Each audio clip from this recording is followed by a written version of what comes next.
Good morning students. 74वें स्वतंत्रता दिवस की आपको बहुत बहुत शुभकामनाएं। देखो, पिछले लेक्चर में हम मात्रकों की पद्धतियाँ पढ़ रहे थे, जिसमें एसआई पद्धति में 7 मूल मात्रक और 2 पूरक मात्रक हम पढ़ चुके हैं। तो आज हम जो 7 मूल मात्रक हैं उनकी अंतर्राष्ट्रीय परिभाषाएं पढ़ेंगे कि 7 मूल मात्रकों को अंतर्राष्ट्रीय परिभाषा या मानक रूप में किस प्रकार से डिफाइन किया गया है। तो देखो, 7 हमारे मात्रक थे कौन कौन। एक था मीटर, लंबाई के लिए हम काम में ले रहे थे। किलोग्राम, द्रव्यमान के लिए काम में ले रहे थे।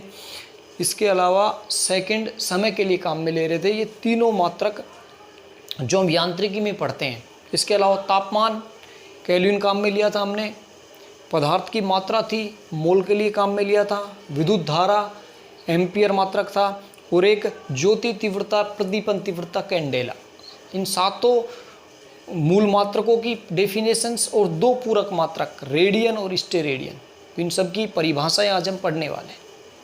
तो देखो, सबसे पहले हम परिभाषा देखते हैं 1 मीटर। यानी 1 मीटर लंबाई को मानक रूप से किस प्रकार डिफाइन किया गया है, हमें ये देखना है। तो देखो, 1 मीटर लंबाई के लिए क्या किया गया है, क्रिप्टॉन परमाणु लिया गया है। क्रिप्टॉन परमाणु सबसे पहले Kr, ये क्रिप्टॉन परमाणु है, Kr86 क्रिप्टॉन परमाणु। इस क्रिप्टॉन परमाणु की निर्वात में लाल नारंगी रंग की तरंगों की संख्या देखी गई और इसकी निर्वात में 1650 76.73 तरंगों की लंबाई 1 मीटर के बराबर होती है।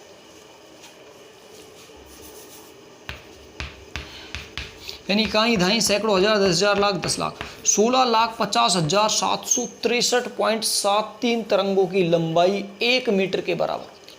जो क्रिप्टॉन परमाणु था, इस क्रिप्टॉन परमाणु के निर्वात में लाल और नारंगी रंग की जो इसकी तरंगे हैं, उनकी 16,50,763.73 तरंगों की जो लंबाई थी, वो लंबाई 1 मीटर के इक्वल मानी गई। अब देखो, जो ये संख्या है ना, ये आपको ध्यान नहीं रखनी है ना, याद रखनी है ना, किसी एग्जाम में पूछी जाती है, क्योंकि ये मानक परिभाषाएं हैं और मानक परिभाषाओं को इसी प्रकार से डिफाइन किया जाता है, एग्जैक्ट वैल्यू के साथ डिफाइन किया जाता है।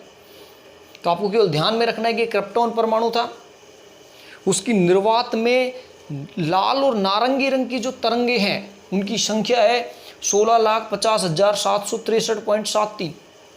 उन तरंगों की जो लंबाई थी वो 1 मीटर के इक्वल मानी गई। इसके बाद में देखो, इस परिभाषा को दोबारा से डिफाइन किया गया और दोबारा से प्रकाश के लिए इसको डिफाइन किया है, निर्वात में प्रकाश के लिए। तो देखो, मेनली माना जाता है जो निर्वात में प्रकाश का वेग है वो माना जाता है 3 × 10⁸ मीटर पर सेकंड। आपको दूसरी वाली परिभाषा ये ध्यान रखनी है 1 मीटर के लिए, ये भी लेटेस्ट है, जो ज़्यादा मान्य है वो ये परिभाषा है। इसका यदि हम एग्जैक्ट मान देखें, वैसे निर्वात में प्रकाश का मान होता है 3 × 10⁸ मीटर पर सेकंड, लेकिन इसका एग्जैक्ट मान देखें तो एग्जैक्ट मान रहता है इसका 299, 792, 458। यानी इसको आप देखोगे इकाई, दहाई, सैकड़ों, हजार, 10,000, लाख, 10 लाख, करोड़, 10 करोड़। तो इसको देखो 3 गुना, यानी इसको आप लिख सकते हो यहाँ से 1, 2, 3, 4, 5, 6, 7, 8। 8 के बाद आप पॉइंट लगा सकते हो, यानी 2.99 × 10⁸ मीटर पर सेकेंड। तो ये लगभग मान लिया जाता है कितना, 3 × 10⁸ मीटर पर सेकेंड मान लिया जाता है। अब इसकी डेफिनेशन देखते हैं कि प्रकाश के लिए देखो इसकी डेफिनेशन क्या है, इसको किस प्रकार से डिफाइन किया गया है। तो देखो, इसको माना जाता है कि प्रकाश द्वारा निर्वात में 1/299,792,458 सेकंड में तय की गई दूरी, यानी सेकंड का कितना छोटा हिस्सा है। प्रकाश द्वारा निर्वात में 1/299 792 458 सेकंड में तय की गई दूरी 1 मीटर के इक्वल होती है। ये वैल्यू आपको ध्यान नहीं रखनी है कभी भी। आपको जो वैल्यू याद रखनी है वो प्रकाश का निर्वातन वेग सी से नोट करते हैं 3 × 10⁸ मीटर पर सेकंड। इसका 1 करेंगे तो 1 मीटर में आ जाएगा। और इसकी जो एग्जैक्ट वैल्यू वो होती है 299 792 458 मीटर पर सेकंड। ये एग्जैक्ट वैल्यू है प्रकाश के वेग की, जिसको हम यूज करते हैं 3 × 10⁸। इसकी परिभाषा क्या होगी जो आपको 1 मीटर के लिए याद रखनी है कि निर्वात में प्रकाश द्वारा 1/299 792 458 सेकंड में तय की गई दूरी किसके इक्वल होती है? 1 मीटर के इक्वल मानी जाती है। और पूरे विश्व में इस मानक परिभाषा को ही यूज में लिया जाता है। तो ये हो गई 1 मीटर की परिभाषा। नेक्स्ट देखते हैं द्रव्यमान का मात्रक। हमने क्या पढ़ा था? किलोग्राम। तो किलोग्राम के लिए देखते हैं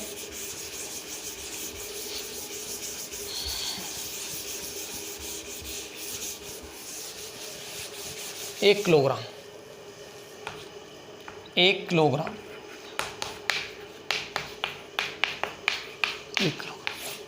देखो 1 किलोग्राम को डिफाइन करने के लिए अंतर्राष्ट्रीय भार और माप संस्था है, अंतर्राष्ट्रीय संस्था पेरिस में। तो पेरिस में एक अंतर्राष्ट्रीय भार और माप की लैब है। उस लैब में प्लेटिनम इरिडियम धातु, प्लेटिनम इरिडियम मिश्र धातु है, एक मिश्र धातु। प्लेटिनम इरिडियम एक मिश्र धातु है। इस प्लेटिनम इरिडियम मिश्र धातु का एक बेलन रखा गया है, बेलन। और इस बेलन का जो भार है वो 1 किलोग्राम के इक्वल माना जाता है। यानी पेरिस में रखे जो अंतर्राष्ट्रीय मापतोल संस्था है पेरिस में, उसमें एक लैब है। उस लैब में रखा है प्लेटिनम इरिडियम मिश्र धातु का एक बेलन। और उस बेलन का जो भार है वो माना जाता है 1 किलोग्राम के इक्वल। यानी पूरे संसार में उस बेलन के भार के इक्वल ही 1 किलोग्राम माना जाता है, जिससे कहीं भी भार में कोई डिफरेंस ना आए। इसलिए एक मानक परिभाषा डिफाइन की जाती है। अब प्लेटिनम इरिडियम धातु क्यों ली जाती है? क्योंकि ऐसी धातु है इसका संक्षारण जल्दी नहीं होता है, ये धातु खराब नहीं होती है। इसके अलावा देखो हम कह सकते हैं कि यदि हम 4 डिग्री सेल्सियस पर 4 डिग्री सेल्सियस पे 1 लीटर पानी का भार देखें, 1 लीटर पानी का भार ये भी 1 किलोग्राम के बराबर ही होता है। 4 डिग्री सेल्सियस पर 1 लीटर पानी का जो भार है वो भी 1 किलोग्राम के बराबर होता है, 1 किलोग्राम के इक्वल माना जाता है। ठीक है। इसके अलावा एक तीसरा हम कह सकते हैं कि कार्बन C612 कार्बन। तो कार्बन 12 के 5.088 × 10⁻25 परमाणुओं का जो भार है, परमाणु यानी कार्बन 12 के 5.88 × 10⁻25 परमाणुओं का जो भार है वो भी 1 किलोग्राम के इक्वल माना जाता है। ये देखो जो परमाणविक जितने भी काम में लिए परमाणविक डेफिनेशन जहाँ भी दी जाती है वहाँ 1 किलोग्राम कार्बन 12 के 5 × 10⁻25 परमाणुओं के भार के बराबर माना जाता है। सिंपली जो हम मानते हैं वो पेरिस में रखे प्लेटिनम इरिडियम मिश्र धातु के एक बेलन का जो भार है 1 किलोग्राम, उसके इक्वल लिया जाता है। और सामान्यतः देखा जाता है कि 4 डिग्री सेल्सियस पे जो पानी है इसका घनत्व सबसे अधिक रहता है। तो घनत्व इसका सबसे अधिक होगा तो 4 डिग्री सेल्सियस पे 1 लीटर पानी का जो भार है वो 1 किलोग्राम के इक्वल रहता है। ये होगी 1 किलोग्राम की डेफिनेशन। अब देखो नेक्स्ट देखते हैं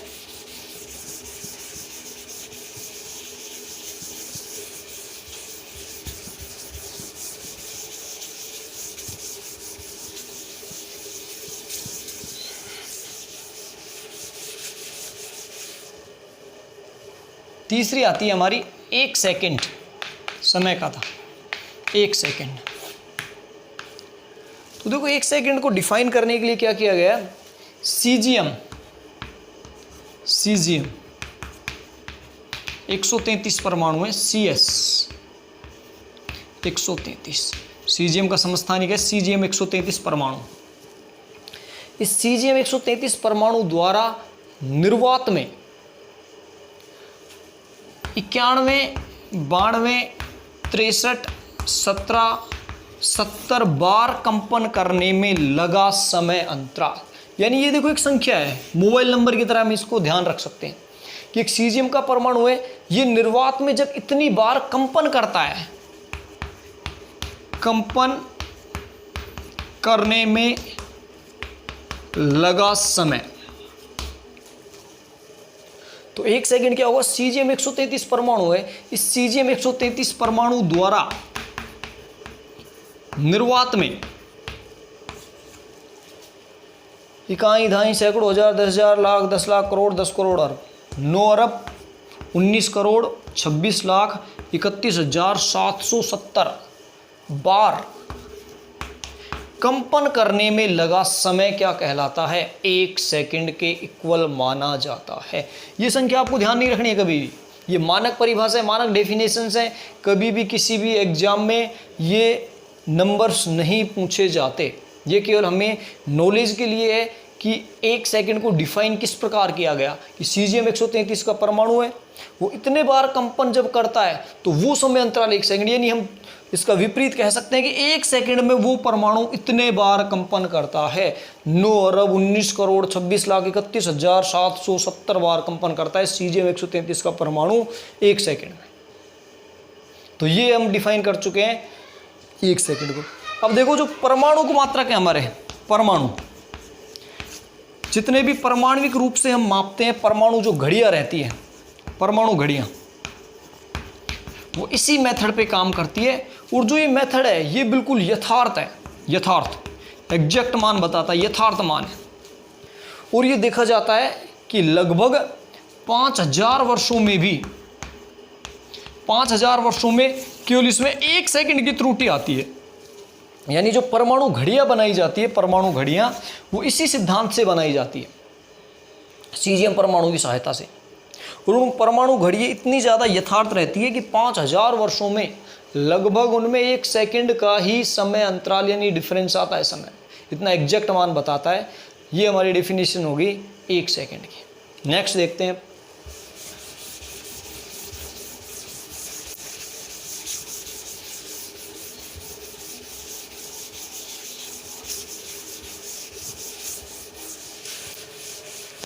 तो चौथी हमारी जो भौतिक राशि थी वो थी विद्युत धारा। और विद्युत धारा के हमने यूज में लिया था एम्पियर, एम्पियर। तो 1 एम्पियर की परिभाषा देखते हैं, 1 एम्पियर। देखो ये डेफिनेशन तो 12th क्लास में जब हम 7वां चैप्टर पढ़ेंगे वहाँ भी इसको डिफाइन करेंगे 1 एम्पियर। तो 1 एम्पियर होता क्या है, निर्वात में यदि 1 मीटर की दूरी पर स्थित, निर्वात में 1 मीटर की दूरी पर स्थित 2 सीधे समांतर और अनंत लंबाई के तारों में, निर्वात में 1 मीटर की दूरी पर स्थित 2 सीधे समांतर अनंत लंबाई के तारों में 1 एम्पियर की धारा प्रवाहित करने पर इनकी प्रति एकांक लंबाई पे लगने वाला बल आता है 2 × 10⁻7 न्यूटन पर मीटर। यानी 1 एम्पियर वह विद्युत धारा है जिसे निर्वात में 1 मीटर की दूरी पर स्थित 2 सीधे समांतर धारावाही चालक तारों में प्रवाहित करने पर उनकी प्रति एकांक लंबाई पर 2 × 10⁻⁷ न्यूटन पर मीटर का बल आरोपित हो। तो वो जो विद्युत धारा है वो विद्युत धारा कहलाती है 1 एम्पियर। इसको हम वहाँ बाकायदा बायो-सावर्ट नियम से इसके फॉर्मूला भी देखेंगे, किस प्रकार से इसको डिफाइन किया गया है, क्या इसका फॉर्मूला है। यहाँ आपको सिंपल याद रखना है कि 1 एम्पियर वह विद्युत धारा है जो निर्वात में 1 मीटर की दूरी पर स्थित 2 सीधे समांतर अनंत लंबाई के तारों में प्रवाहित करने पर उन तारों की एकांक लंबाई पर 2 × 10⁻⁷ न्यूटन पर मीटर का बल आरोपित करती है, वो कहलाती है 1 एम्पियर। नेक्स्ट देखते हैं, देखो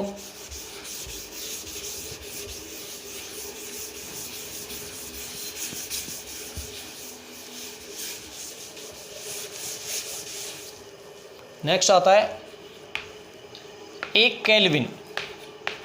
केल्विन, तो देखो 1 केल्विन था, ये तापमान का मात्रक था। अब 1 केल्विन को डिफाइन करने के लिए क्या किया गया कि सामान्य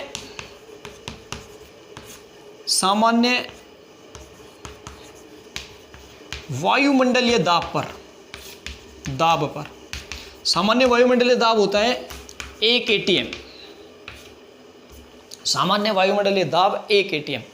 तो 1 atm दाब पर जल के क्वथनांक और बर्फ के गलनांक के अंतर का 1/100वां भाग सामान्य वायुमंडलीय दाब पर यानी 1 atm दाब पर जल के क्वथनांक यानी 100 डिग्री सेल्सियस और बर्फ के गलनांक यानी 0 डिग्री सेल्सियस के अंतर का 1/100वां भाग, उनका डिफरेंस लेना है हमेशा, उसका 1/100वां भाग 1 केल्विन कहलाता है। तो दोबारा से सुनना कि सामान्य वायुमंडलीय दाब पर जल के क्वथनांक और बर्फ के गलनांक के अंतर का 1/100वां भाग 1 केल्विन कहलाता है। इसको देखो हम दूसरे तरीके से भी डिफाइन कर सकते हैं केल्विन को।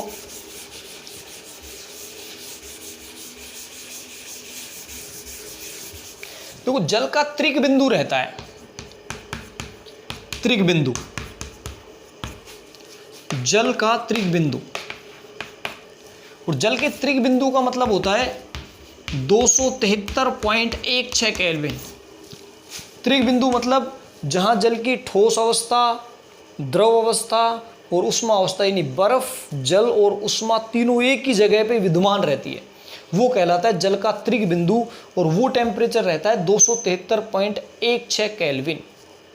तो इसमें कहा जाता है कि जल के त्रिक बिंदु पर उष्मा गतिकीय ताप का 1/273.16 केल्विन 1 केल्विन के बराबर कहलाता है। तो ध्यान रखना है कि जल के त्रिक बिंदु पर यानी 273.16 केल्विन पर उष्मा गतिकीय ताप का 1/273.16वां भाग 1 केल्विन के बराबर होता है। जनरली जो केल्विन है उसको के से डिनोट करते हैं, यानी केल्विन में डिग्री नहीं लगाते, जैसे इसमें हम लिखते हैं डिग्री सेल्सियस, फ़ारेनहाइट में डिग्री फ़ारेनहाइट, लेकिन केल्विन में डिग्री केल्विन नहीं करते, के से इसको डिनोट करते हैं, सिंपल के ही रहता है, ये ध्यान रखना है। जो इसका हम ऐसा ही मात्रा काम में लेते हैं वो अधिकतर न्यूमेरिकल क्वेश्चंस में केल्विन ही काम में लेंगे। तो ये हो गई हमारी केल्विन की डिफिनीशन।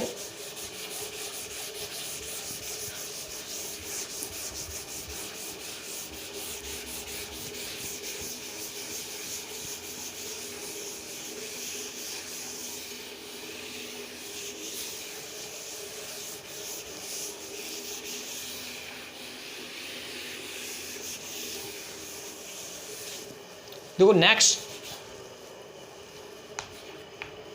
6ठे नंबर पे आता है हमारा एक कैंडेला। एक कैंडेला। तो देखो एक कैंडेला को डिफाइन करने के लिए सबसे पहले हम कृष्णिका समझते हैं कि कृष्णिका क्या होती है। कृष्णिका तो ये कृष्णिका कोई भी काला पदार्थ हो सकता है जिसकी अब्जॉर्प्शन यानी उष्मा को संग्रहित करने की क्षमता अनंत रहती है, वो कृष्णिका कहलाती है। यानी उसको दी गई संपूर्ण उष्मा अवशोषित कर ली जाती है, वो कोई भी भाग उसका वापस परावर्तित नहीं करता, वो पदार्थ कृष्णिका कहलाता है। अब कैंडेला किसका मात्रक था? पदार्थ की ज्योति तीव्रता या प्रदीपन तीव्रता थी, जिसका मात्रक CD कैंडेला हम लिखते हैं। अब एक कैंडेला को डिफाइन करने के लिए क्या कहा गया कि यदि किसी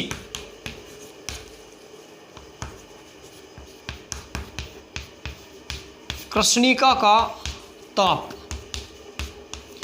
प्लेटिनम के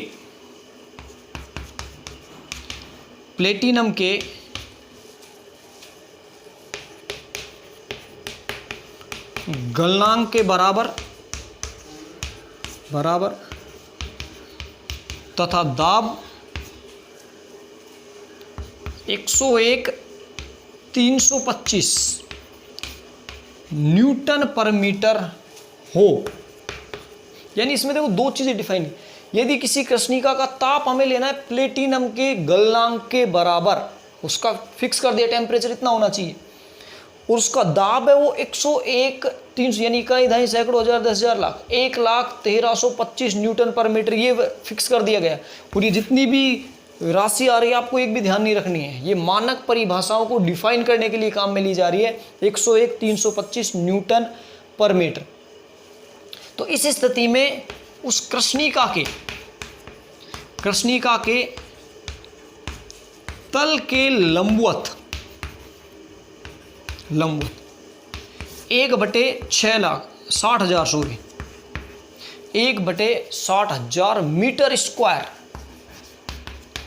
क्षेत्रफल से गुजरने वाला प्रकाश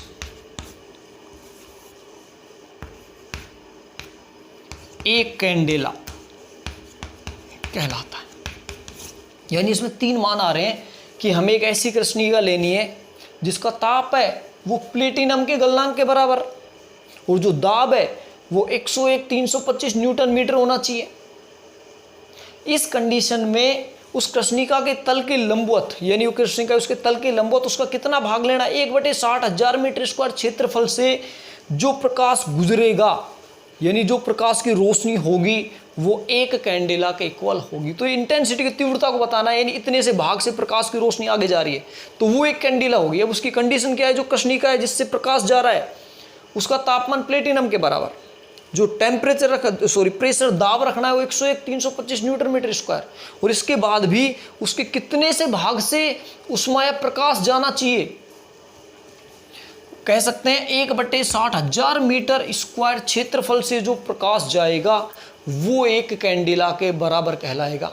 यानी उस प्रकाश का जो ज्योति तीव्रता है या जो प्रदीपन तीव्रता है वो एक कैंडेला कहलाएगी। तो ये एक कैंडेला की डेफिनेशन हो गई।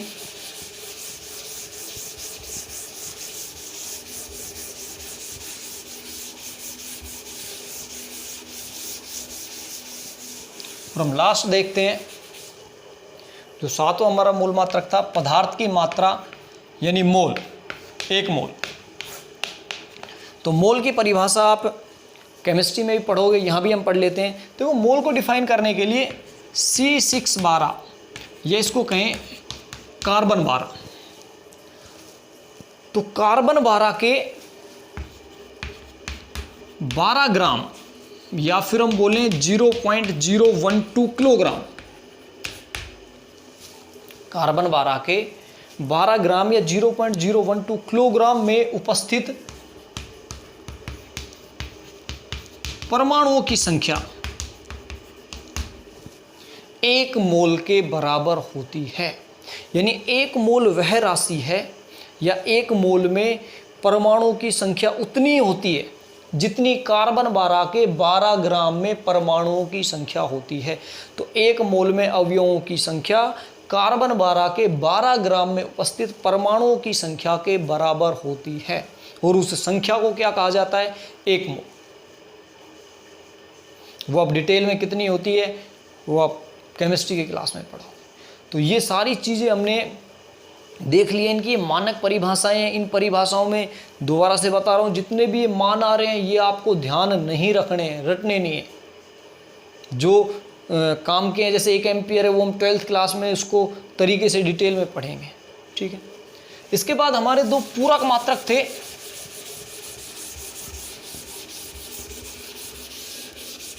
एक पूरक मात्रक था कोण रेडियन में जिसमें, और दूसरा था स्टेरेडियन। ये दोनों समझ लेते हैं। देखो पहला पूरक मात्रक था हमारा रेडियन।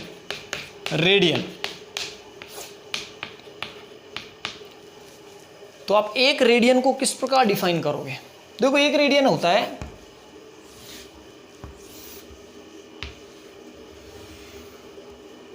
किसी वृत्त की चाप के बराबर। ये मान लेते हैं किसी वृत्त की चाप है S और ये वृत्त की त्रिज्या है R, ये केंद्र है O।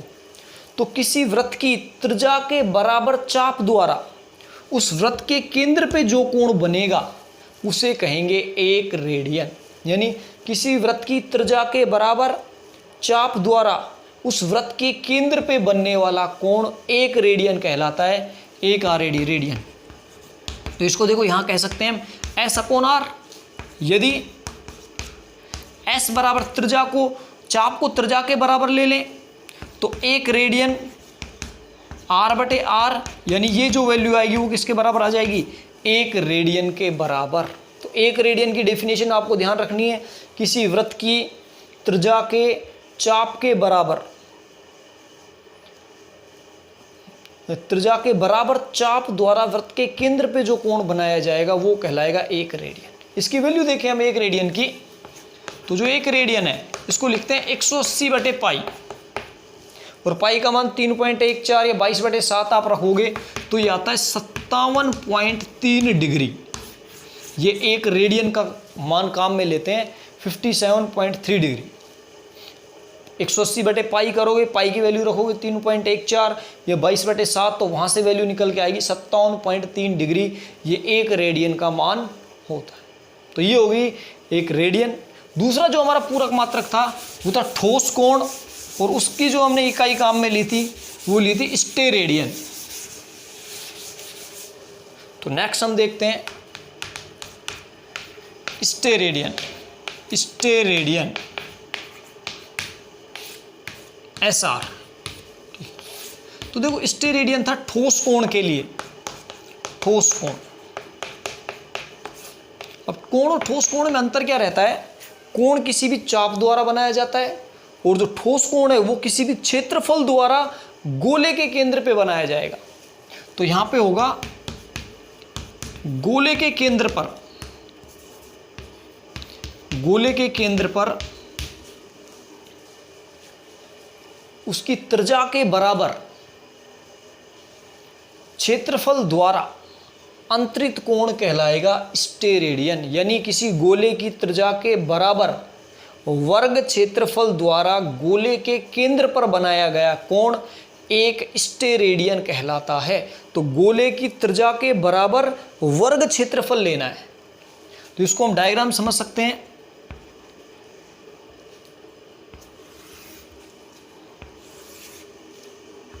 यहां देखो इस बार हमें वर्ग क्षेत्रफल लेना होगा। ऐसे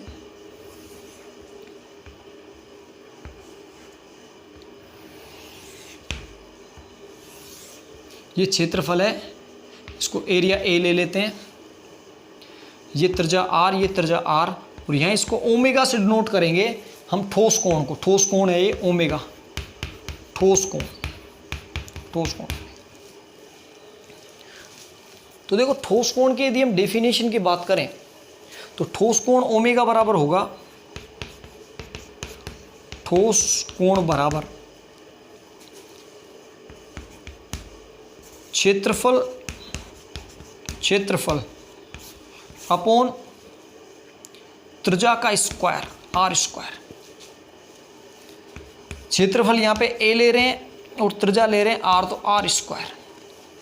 ठीक है, तो एरिया अपॉन आर स्क्वायर ये लेंगे हम ठोस कोण। अब एक स्टेरेडियन की बात करें तो इस जो एरिया है इस एरिया का मान त्रिज्या का वर्ग होना चाहिए। यानी यदि ए बराबर हम आर स्क्वायर ले लें तो यहाँ से जो ठोस कोण ओमेगा है वो आएगा R square upon are square equal to 1 SR steradian. एक स्टेरेडियन आ जाएगा। यदि संपूर्ण गोले के लिए हम बात करें तो संपूर्ण गोले के लिए क्षेत्रफल होता है 4 पाई आर स्क्वायर। संपूर्ण गोले के लिए क्षेत्रफल 4 पाई आर स्क्वायर, तो वहाँ से ठोस कोण आ जाएगा संपूर्ण गोले के लिए 4 pi r square upon are square. R square से आर स्क्वायर कैंसिल आउट, तो ओमेगा का मान आ जाता है 4 पाई। ये मान भी हम 12th क्लास में एक जगह काम आता है कि किसी संपूर्ण गोले के केंद्र पर अंतरित ठोस कोण का मान कितना रहता है, और वो हम काम में लेंगे 4 पाई। तो आपको ठोस कोण के लिए याद रखना है कि किसी गोले की त्रिज्या के बराबर वर्ग क्षेत्रफल द्वारा उस गोले के केंद्र पे अंतरित कोण क्या कहलाएगा, ठोस कोण। तो आज की क्लास के इतना ही। Next class